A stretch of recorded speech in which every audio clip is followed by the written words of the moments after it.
Welcome to Reality Asserts Itself. I'm Paul Jay. This is the Real News Network. The National Union of Metal Workers of South Africa is in the midst of a political storm. In 2013, it broke with the ANC, governing ANC, and in 2014 was expelled by COSATU, the largest trade union federation of South Africa. At the center of this storm is its president, Irvin, and he now joins us in our studio in DC. Thanks for joining us. So, first of all, thank you very much for coming, and I know you're exhausted. As you said, the people have been brutalizing you with interviews, and unfortunately, we're going to brutalize you a little more. As people who watch Reality Asserts Itself knows, we start with the personal backstory most often, and then get into some of the current issues, and we're going to do that with Irvin. So start from the beginning. Where are you born in South Africa, and what is the political environment you grow up in? Well, I'm the son of a farm worker. I grew up in the farms of Port Alfred, which is the Eastern Cape province in South Africa. And both my parents couldn't read and write. I'm very proud of them. Without education, they pushed me and my siblings to be able to read and write and to go to school. Did they own their own farm, or they worked on? Not at all. My father was a farm laborer who was exploited. I literally experienced the brutality of the farm bosses that are completely untransformed in South Africa. So he worked on a big, what amounts to like a plantation of sorts? Or? Well, we moved from one farm to another because there was no guarantees in terms of the Land Act of 1913. Farm workers are the most abused and exploited. First they don't build a house for you, you build your own house. When they decide that they are not happy, they tell you how many cows you can have. If you increase and you reach a dispute, you must go. As you grow up, you're living with other farm workers, I guess, farm worker families. When do you start to really get a sense how profoundly racist the society is that you're living in? Well, I think just there, any person who's a farm boy who work for a farm owner, you wouldn't wear a hat when you speak to the Afrikaners who were very racist. You needed to throw away your cap. And I think for me, I was conscientized at an early age because immediately I realized that there was something wrong with the system because I loved my father a lot and I was in solidarity with him. Of course, you couldn't do anything. What was the level of political consciousness at home, amongst your father's work colleagues? Well, I think at an early age, my father wouldn't accept to be defiant when he will decide to leave this farm. But I guess I was very angry because I thought it was very important for him to have challenged the farm bosses. As a result of that, I think I was instrumental to basically to be a champion within the family, to move from the farms into the city life. And when I finished before even I finished my matric, I succeeded to push the family into the city center. Then what did he do then? Well, and how old are you at this time? I was very young, and at the time, he could not be able to do anything. By the time we persuaded him there, he was already old. We needed to take over the responsibility of the family. Now, I'm assuming that you at some point joined protests, so my question is just how old are you when you go to your first protest? Well, my conscientization and my activism started really not when I was at work. It started when I was still a student. I was the leader of COSAS, which is a student organization at the time. Basically... At what age is this? Look, at a very early age in COSAS. And knowing Bantu education, the first campaigns we took was to open up schools because we wouldn't be allowed to, for black children, they wouldn't be allowed to access education. As you know, the ratio is too bad in education. You will have more than 50 people packed in one class. And as a result, in a community where I grew up called Motherwell in Port Elizabeth, we had to take up campaigns to harass the Bantu education system to basically open more schools. And indeed we did. We opened afternoon schools in other words, there will be two shifts of classes that are taking place. Others will be during the day, others will be at night. And we carry on with campaigns to fight that basically the Department of Education must open up more schools. So my conscientization started before I became a worker. Go back to your first time you go to a public protest. How old are you? I can't recall, I was very young. What, 8, 9? Well, I think around 14, 15. That's how early we were in the young protest. And are you still on the farm? I was out of the farm. I was in the in city and then. out the farm. You could not survive the farms if you would have just stayed in the farm. I survived the farm because I had to combine both my activist life to be able to bring life into the farm, but also mix it with the small Port Alfred town, which was a holiday town next to us. And in your early activism, how dangerous is it? I would guess it's quite dangerous to start doing public agitation. The apartheid system was very brutal. It had no mercy. The police, the white people, as we know them, who were racist in character. You knew that there was a Group Areas Act. From 5 o'clock up, you could go to town, but within no time you must be out of town. And that has been the life of all black people in general, Africans in particular. They come in to towns to service as domestic workers to work, and in the evening they must get out. Otherwise they get arrested. And what do you think helped shape you that you're willing to not just get active, but when you start to take a leadership role, you start putting yourself in the crosshairs, you become a target? Well, I think it was a combination of many things. I think the life that I grew up under very difficult condition, very poor, and the parents were very firm that go to school and you must work. So I was one of the people who had to be at school, and during weekends I needed to go and basically look for a job so that I can continue with the following week.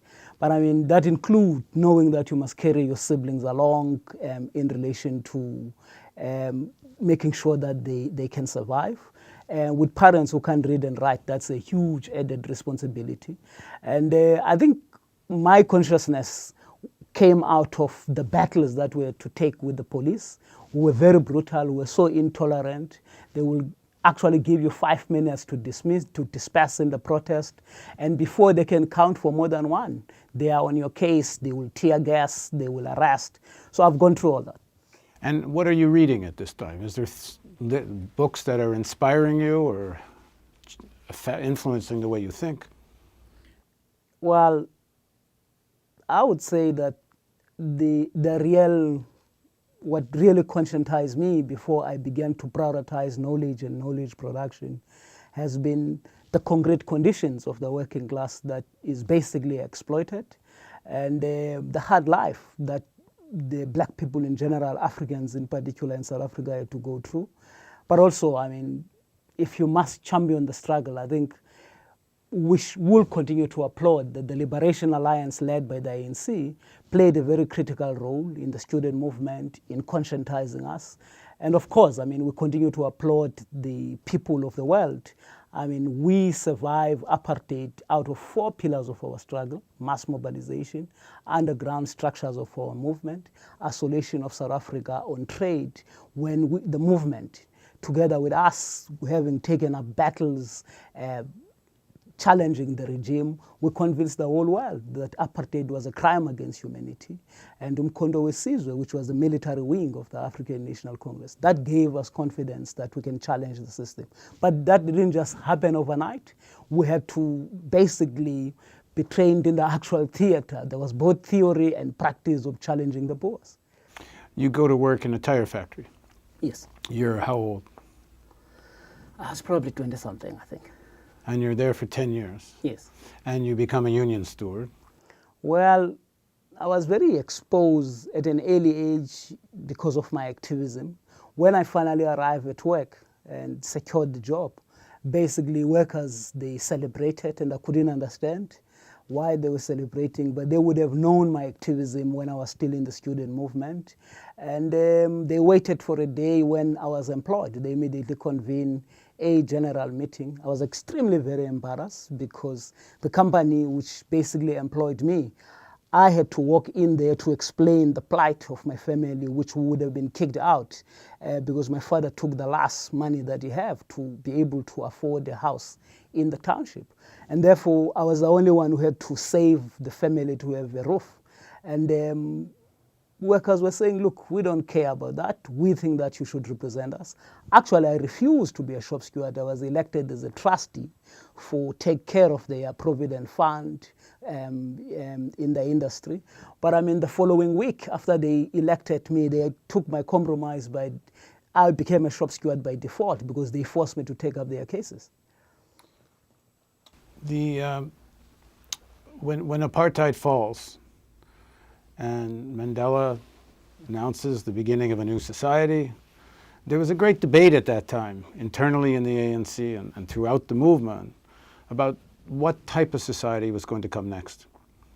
Where were you when all this is being fought out, and what was your point of view at that time? Look, I think one issue that we debated very seriously in that build-up towards Mandela's release was basically the ANC convincing us that we needed to agree that we must stop the armed struggle, something we completely, as young people, very militant, we didn't accept that we should put down the arms.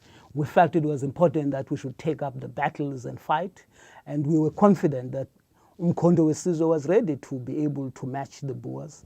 But it took people like Chris Hani to basically come and engage us and convince us that there was a need to give negotiations time.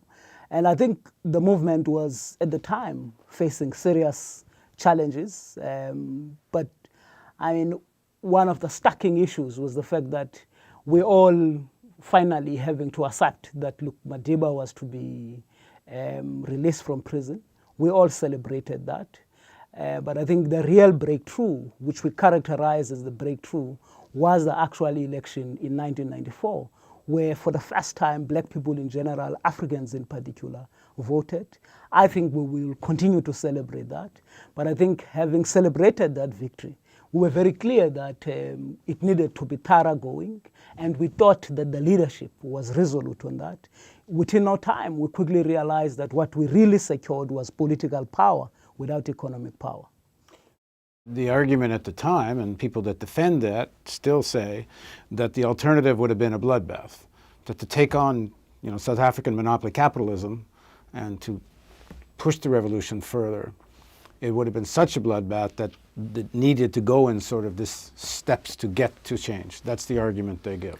I think the South African working class at the time was very mobilized. It had very high levels of political confidence.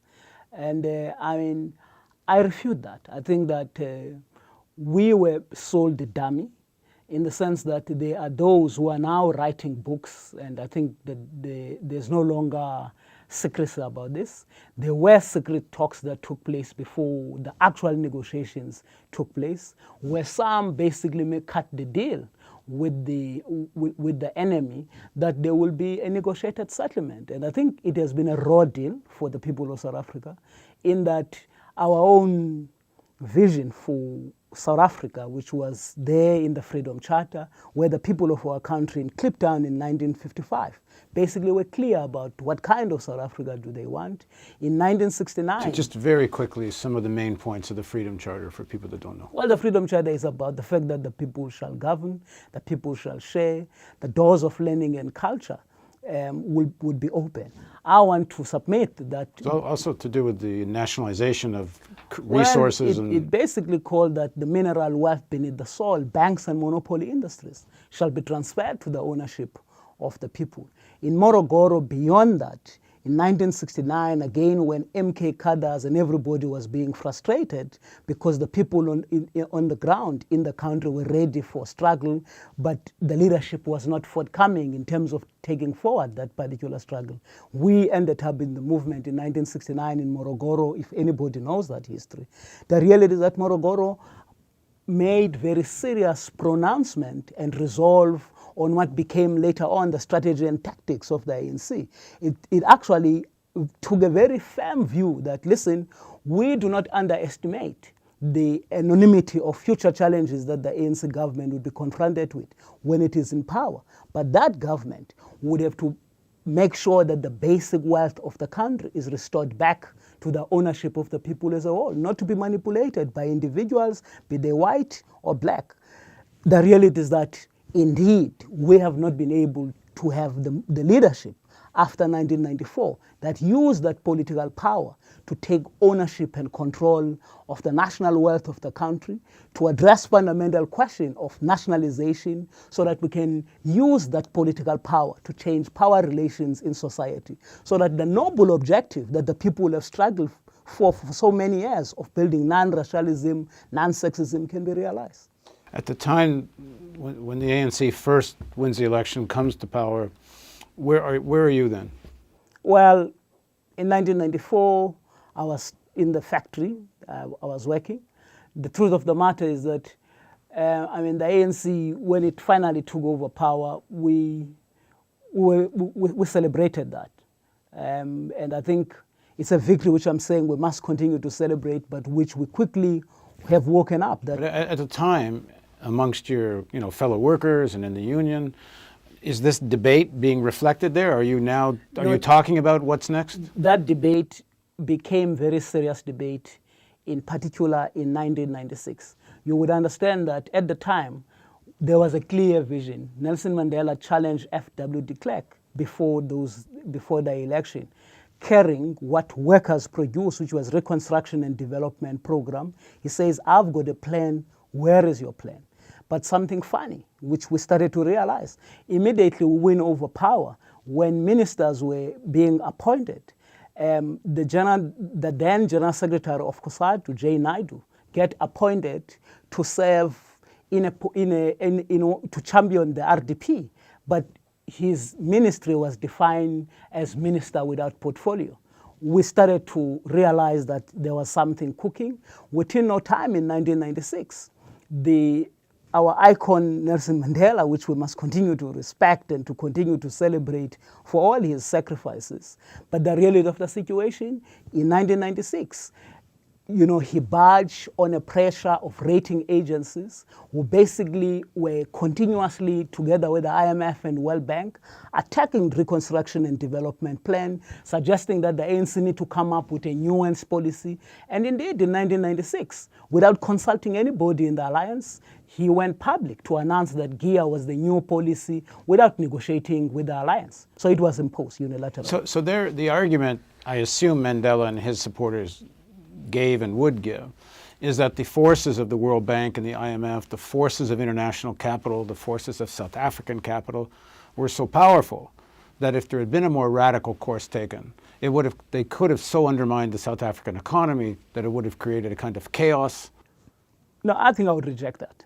The reality of the Am I correct? That's what they say? Well, they can try and justify it. They said many things more than what you said. They say the collapse of the Soviet Union, and in the frontline states, we were basically losing time. Some countries in Namibia, there's a lot. They're right. They have written now in relation to this justification. But we, together with the people of our country, with all four pillars of our struggle, we have convinced people to assert that apartheid was a crime against humanity. There is absolutely no justification for the adoption of the neoliberal agenda, which was basically plunging the country into the state of chaos. As you know what GIA did. It liberalized trade.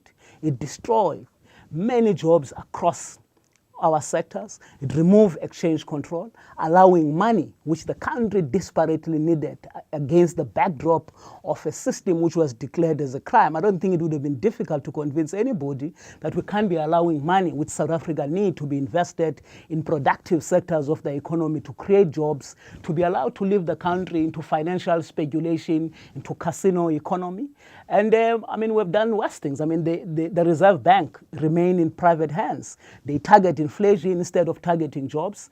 And there has been a complete refusal to take a very simple decision that manufacturing matters, so that if that's the case, you can then take measures and policies that champion manufacturing and industrialization. Okay, we only have you for a short amount of time, and I'm very unhappy about that. So we're going to kind of, in the next segment, jump ahead to today, and next time we'll come to South Africa and we'll do this in a longer way. So please join us for part 2 of our series of interviews with Irvin Jim on Reality Asserts Itself on the Real News Network.